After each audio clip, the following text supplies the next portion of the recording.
Bonjour tout le monde et bienvenue dans votre nouvelle émission de Propulser vos affaires.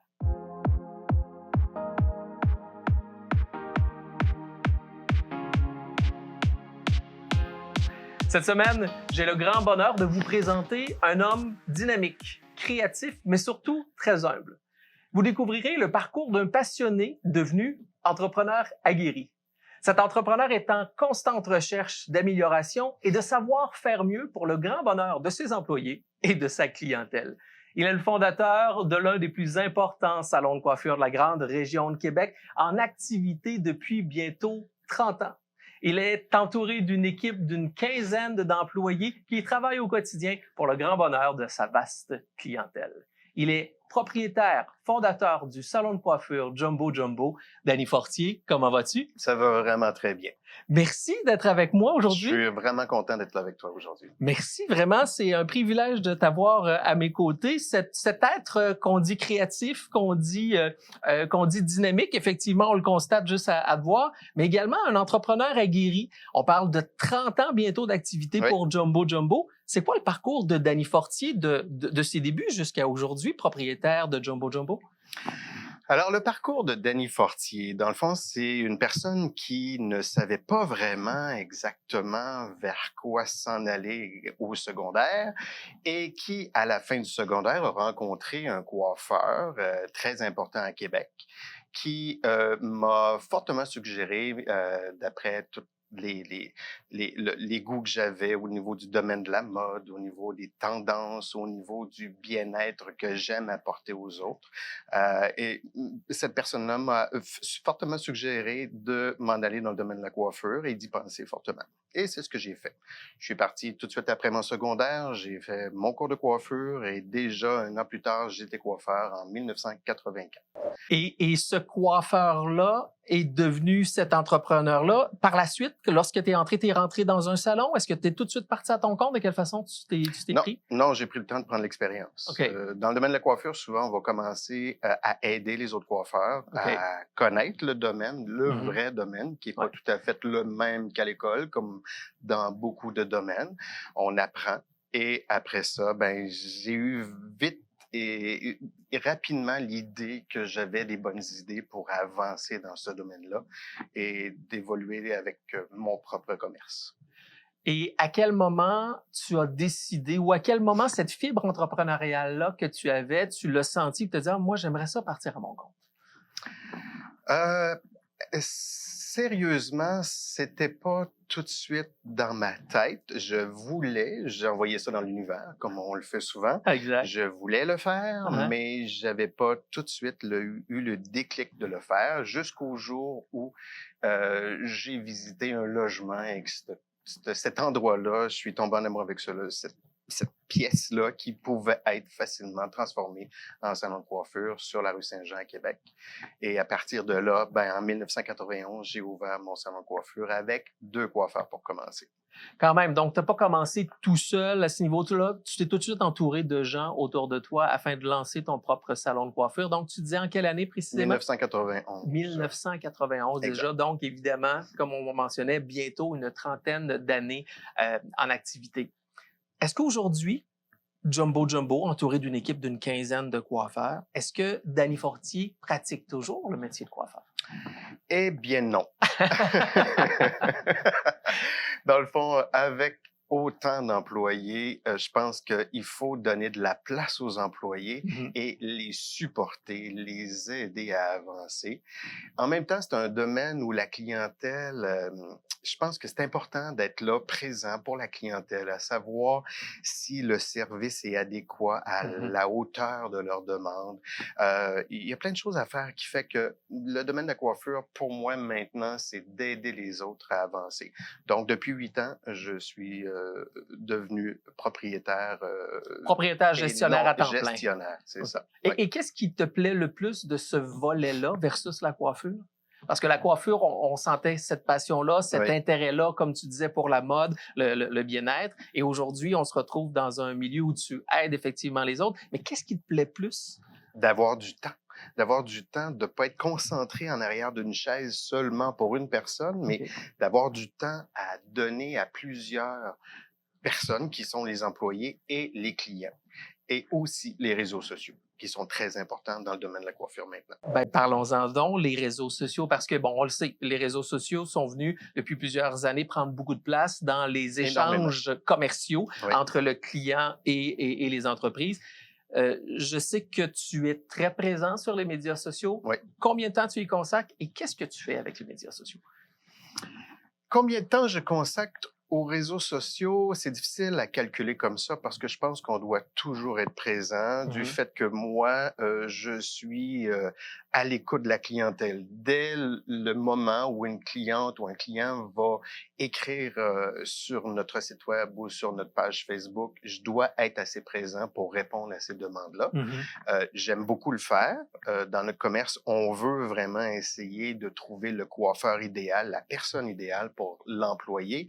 Et dans le fond, je pense que c'est important dans ce domaine-là d'avoir un match parfait, de se sentir bien avec son coiffeur. Donc, à partir de là, j'ai décidé de toujours être présent sur les réseaux sociaux, mais je peux pas quantifier exactement le temps que je mets là-dessus. Et quelles sont les activités au niveau des médias sociaux que tu fais couramment ou que tu pratiques couramment au niveau des médias sociaux?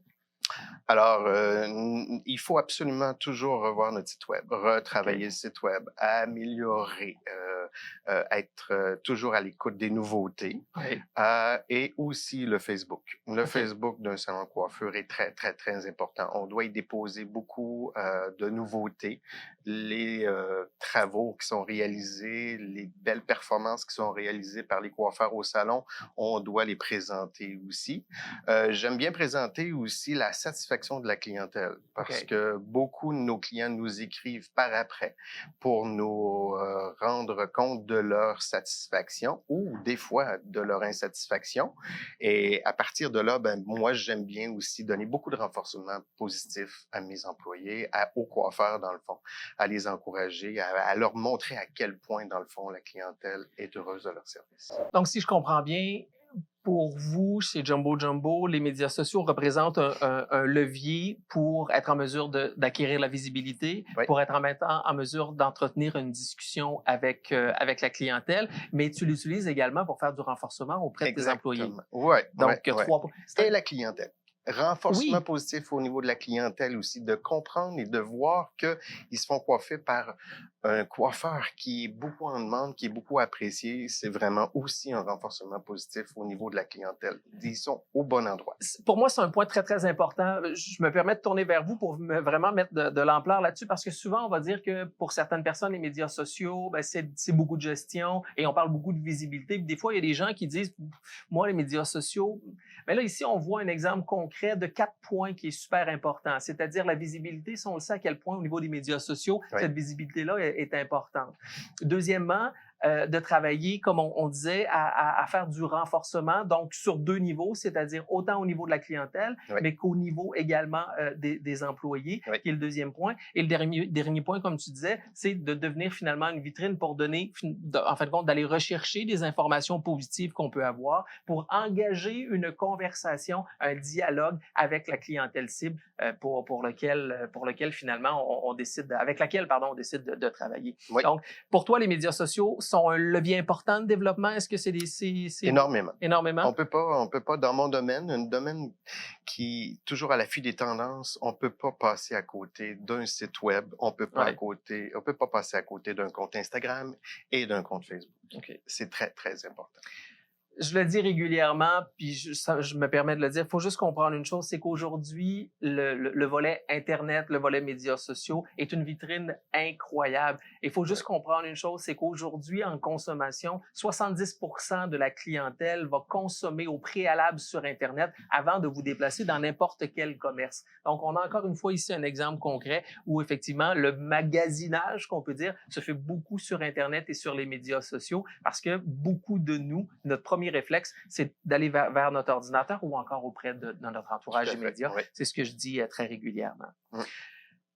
En pré-entrevue, tu me parlais, on parlait beaucoup et j'avais découvert que tu avais un certain dada ou un certain attrait pour tout ce qui est tendance, innovation, expérience client, service à la clientèle et marketing.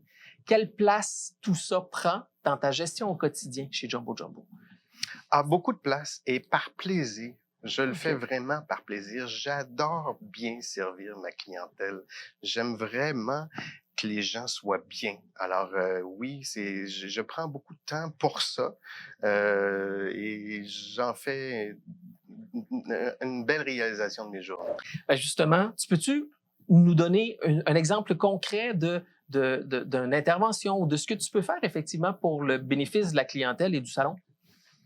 Écoute, moi, je crois vraiment que c'est important de bien cibler la cliente qui veut venir à mon commerce. Je crois que c'est important lors d'une seule visite de la gagner en entier.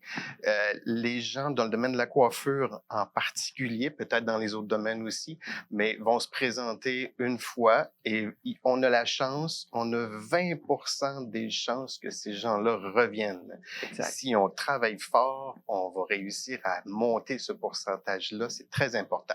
Donc, il m'arrive souvent que les gens vont communiquer avec moi pour me parler d'eux et me demander quel style de coiffeur dans le salon serait approprié à eux. Et c'est là que j'aime bien mon rôle de relation, dans un sens, à aller chercher le plus possible la personnalité des gens pour bien cibler le coiffeur qui peut... Je dis régulièrement dans plusieurs de mes interventions, dans mon livre également, à quel point la relation et la personnalisation du message est important. Je pense que c'est exactement ce que tu mentionnes, à quel point la relation à développer avec le client est importante, mais la personnalisation de celui-là aussi, pour qu'il y ait une bonne... prenons un terme très québécois, un bon fit à ce niveau-là pour travailler à fidéliser cette clientèle. Oui, puis ce qui est plaisant aussi, c'est de mettre les gens en confiance dès le début. Ouais. Quand on leur dit qu'on croit vraiment avoir trouvé le coiffeur idéal, les gens vont entrer dans notre commerce d'une façon positive, d'une façon sécure, et ça va mettre aussi en confiance le coiffeur qui travaille avec cette personne-là. Mm-hmm. Et je pense que les deux vont s'aider à faire un meilleur travail, une meilleure première visite. Et le contraire étant aussi, à savoir si le service... excuse-moi, mais... C'est bon. Oui. Continue. Ben alors, le contraire étant aussi de la cliente qui est insécure dans notre commerce dès le début parce qu'on l'a pas bien ciblé ou peut-être qu'elle pense qu'on ne l'a pas bien ciblé ou qu'on lui a aucunement demandé ce qu'elle voulait vraiment et ce qu'elle désirait vraiment, va rentrer dans une énergie négative qui aidera pas du tout le coiffeur à réaliser une belle coiffure à cette personne-là. Je suis tellement en cohérence avec ce que tu dis. Je dis régulièrement qu'aujourd'hui, faire des affaires, l'objectif de faire des affaires, c'est aider notre client à atteindre ses objectifs. Et je trouve que ça résume très, très bien ce que tu viens de mentionner là. Ouais. Donc, de prendre le temps de mettre le client au cœur de nos activités. Je pense que dans l'économie qu'on est aujourd'hui, le client ne veut pas être traité comme un numéro et veut vivre une expérience extrêmement positive. Et tout ça vient bonifier en bout de ligne nos ventes, nos résultats, nos performances, parce que le client, ce qu'on désire, c'est qu'il vienne et qu'il revienne en effet. à ce niveau-là. Oui. Danny, un propriétaire de salon de coiffure, une journée type, ça a l'air de quoi? Une journée type est assez différente dans mon domaine. On a à rencontrer les représentants, on a à échanger avec les employés. Notre bureau est ouvert à longueur de journée, la porte est ouverte. On donne beaucoup de place à l'employé, à ce qu'il puisse venir échanger avec nous parler de quoi que ce soit. On veut l'encourager. En même temps, les réseaux sociaux sont aussi très, très importants dans une journée type d'un commerçant comme moi. Et je pense aussi que toute la gestion de la paperasse est là aussi. Un incontournable. Un incontournable. Ça fait vraiment partie de la réalité de tout entrepreneur. Exact. Je t'entends parler depuis tout à l'heure. Tu m'as parlé beaucoup de le mot ouverture. On est prêt, on est disponible, tout ça. En allant visiter ton site Internet avant notre entrevue d'aujourd'hui, j'ai constaté que sur ton site Internet, on y retrouve facilement les 3 valeurs fondamentales de Jumbo Jumbo. Ces 3 valeurs fondamentales-là sont l'honnêteté, la simplicité et l'ouverture d'esprit. Oui. Premièrement, pourquoi ces valeurs-là se retrouvent sur ton site Internet? Et deuxièmement, comment ils vivent dans le quotidien? Moi, je suis parti de mes propres valeurs. Quand j'entre dans un commerce, j'aime me sentir dans un endroit simple avec des gens qui me ressemblent. D'où la simplicité. Les gens qui se mettent à la hauteur du client, je pense que c'est très important. Ça nous aide à se sentir bien. L'honnêteté, je pense que c'est une des valeurs fondamentales de l'humain, d'être honnête. Je pense qu'on est là pas pour aller soutirer de l'argent au client, mais pour aller vraiment travailler pour ses besoins. Et oui, en même temps, avoir une rentabilité. On peut pas faire autrement que d'avoir une rentabilité. Mais il est possible d'avoir une rentabilité honnête, c'est-à-dire de pas essayer de vendre à tout prix, parce que lorsqu'on se met dans une situation où on vend à tout prix, la probabilité que le client revienne est très, très mince. Non, puis il y a un résultat concret à la fin, nous, de notre rencontre. Là, le client ou la cliente va sortir avec un résultat, il le voit tout de suite. Alors, dans le fond, le travail effectué, si on a été bien honnête, qu'on a parlé du prix dès le début, qu'on a échangé avec la cliente, qu'on a aussi confirmé, parce que dans le domaine aussi, on peut parler d'un cheveu court ou d'un cheveu court. Alors, il faut vraiment s'entendre comme il faut avec un client dès le début pour vraiment se comprendre. Donc, on disait simplicité, qui est surtout le volet d'être simple, de s'adapter à notre client pour que tout reste à un niveau évidemment simple, mais à un niveau de relation privilégiée. Le deuxième, l'honnêteté, c'est-à-dire de prendre le temps d'être honnête avec notre client, de prendre le temps d'interagir avec lui pour déterminer ses besoins, ses préoccupations, ses enjeux, ses attentes, qui sont, je pense, des points extrêmement importants. Et finalement, l'ouverture d'esprit. L'ouverture d'esprit. Je pense que dans le domaine de la mode, l'ouverture d'esprit est souvent assez fermée. Pourtant, c'est un domaine dans lequel on est porté à croire l'inverse.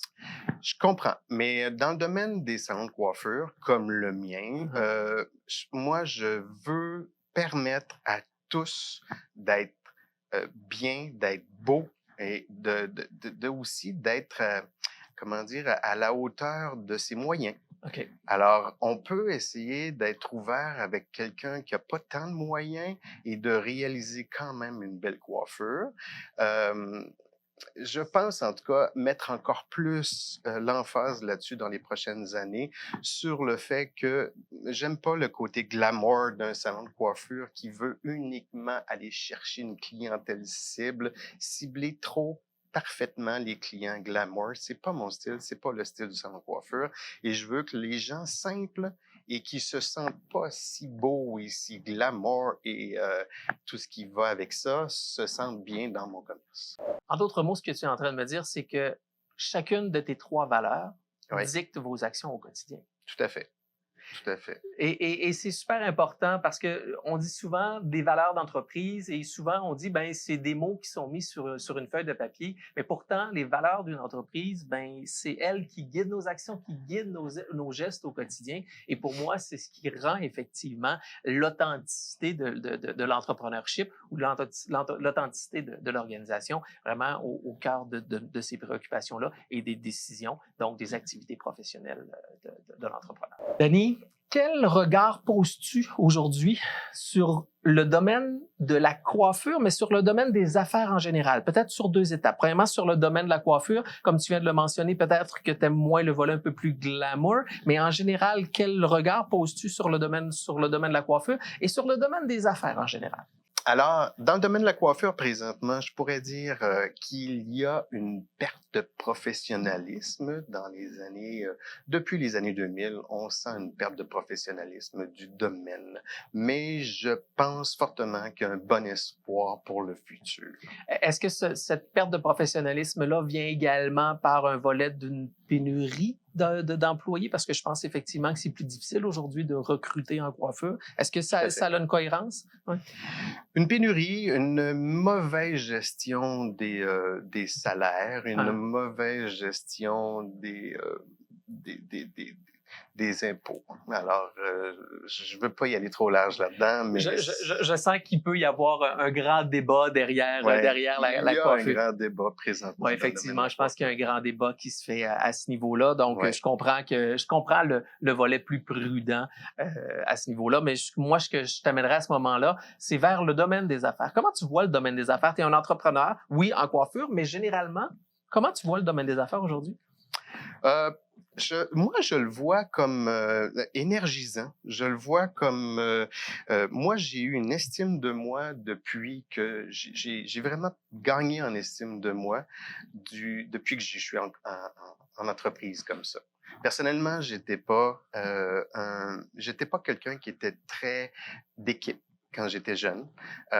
Et ça m'a appris à travailler avec une équipe. Et ça m'a appris qu'une équipe peut m'apporter aussi, que je suis pas, j'ai pas besoin d'être tout seul dans mon domaine, mais plutôt au contraire, d'avoir beaucoup de commentaires, l'esprit d'équipe est très important. Et j'ai beaucoup aimé depuis que je suis dans le domaine maintenant. C'est un point important parce que des fois, je pense qu'il y a une croyance populaire qui dit qu'être entrepreneur, c'est d'être tout seul, puis tout seul dans son bateau. D'un côté, je pense que c'est vrai, à quelque part, quand on est entrepreneur, on est un peu tout seul dans notre bateau. Mais en même temps, je pense que c'est impossible d'y arriver seul. Non, c'est vrai. C'est impossible d'y arriver seul. C'est de s'entourer d'une équipe immédiate ou s'entourer de partenaires, de fournisseurs, de collègues qui peuvent venir nous aider parce que il y a rien qui s'est bâti tout seul. C'est impossible. On vient rapidement à la limite de nos propres qualifications.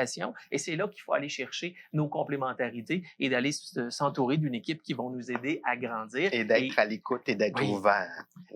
Exactement. Donc, de pas avoir la croyance qu'il faut qu'on fasse tout seul puis qu'on doit croire tout seul. Croître, pas croire, mais croître tout seul, c'est pas... c'est vrai. Des fois, c'est difficile. On pense... On a l'impression de se faire rentrer dedans une fois de temps en temps, mais après ça, on s'aperçoit que ça nous aide à évoluer. Tout à fait. Ouais. Tout à fait.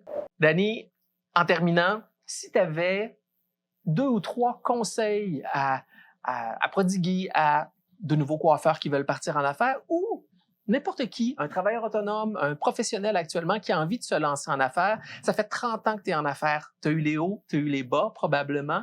Quels sont les 3 conseils que tu donnerais les plus importants qui, toi, t'ont permis de grandir et d'être aujourd'hui ce que tu es devenu?